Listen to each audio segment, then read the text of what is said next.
আসসালামু আলাইকুম ওরহমতুল্লাহি ওবরকাতুহ। প্রিয় বন্ধুগণ, সবাই কেমন আছেন? আপনাদের সাথে কয়েকটা গুরুত্বপূর্ণ বিষয় নিয়ে আলোচনা করব। আমি দীর্ঘদিন জিন জাদু নিয়ে চিকিৎসা করি, রোগী দেখি। এই বিষয়ে কিছু আমার ধারণা আপনাদের সাথে প্রকাশ করব। আমার কাছে বলেন, বাংলাদেশের বিভিন্ন মুদাব্বির বলেন, কবিরাজ বলেন, বেশিরভাগে আপনার রোগী থাকে মহিলা। তো মহিলারা বেশিরভাগ অসুস্থ হয় কেন জিন জাদু দ্বারাতে, এই বিষয়ে আপনাদেরকে কিছু পরামর্শ দেব।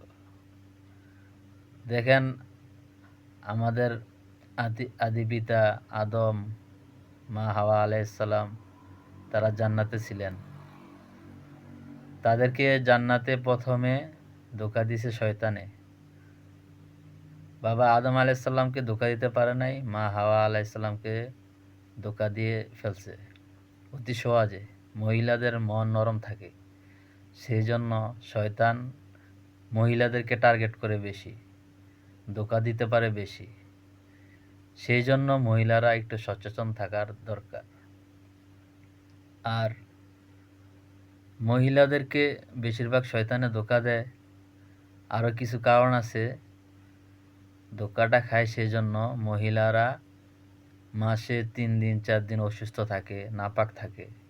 ওই সময় এই শয়তান জিনগুলা এই মহিলাদেরকে ধোঁকা দেয় বেশি, মহিলাদের ভিতরে প্রবেশ করে বেশি।